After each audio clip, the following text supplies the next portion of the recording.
تلوں کی وجہ سے عضلاتی نبض جو ہے حرکت میں تیز بھی ہوگی اور موٹی بھی ہوگی، ٹھیک ہے، رطوبت کی وجہ سے۔ اور اگر عضلات کا تعلق جو ہے وہ دماغ سے ہٹ کے جگر کے ساتھ ہو جاتا ہے تو رطوبات سے رابطہ ختم ہو جاتا ہے اور حرارت کے ساتھ جڑ جاتا ہے۔ خشکی اور گرمی کی وجہ سے نبض جو ہے حرکات میں کچھ تیز بھی ہو جاتی ہے، 4 انگلیوں تک چلی جاتی ہے، اور اس کی حرکات بھی تیز ہو جاتی ہیں اور وہ اپنے قوام میں پتلی ہو جاتی ہے، بریک ہو جاتی ہے۔ کیوں بریک ہو جاتی ہے؟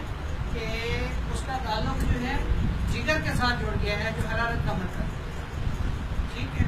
تو نبض کو دیکھنے کے لیے سب سے پہلے آپ کی انگلیاں جو ہے وہ اسٹیٹ ہونی چاہیے، یعنی وہ اس رخ میں نہ ہوں، ٹھیک ہے، وہ اس رخ پہ ہوں، یہ، اور اس میں آپ نے صرف احساس کرنا ہے، ٹھیک ہے۔ نبض جو ہے وہ 1 انگلی پہ ٹچ ہو رہی ہے، 2 پہ ہو رہی ہے، 3 پہ ہو رہی ہے یا 4 پہ ہو رہی ہے، ٹھیک ہے۔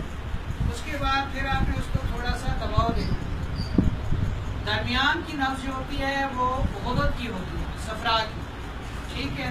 اور سب سے نیچے جو دباؤ دینے سے جب آپ کی انگلیاں جو ہیں یہ ہڈی کے ساتھ ٹچ کرتی ہیں تو یہاں پہ اعصابی نبض۔ غدد کو درمیان میں رکھنے کی وجہ یہ ہے کہ غدد ایک ایسی چیز ہے کہ پورے جسم کو خوراک فراہم کرتا ہے، یعنی غدد اگر درمیان میں ہے تو وہ ایک طرف اعصاب عضلات کو بھی خوراک دے رہے ہیں اور دوسری طرف اعصاب کو بھی، اور ان کے فضلہ جات لے کے وہ خارج بھی کر رہے ہیں۔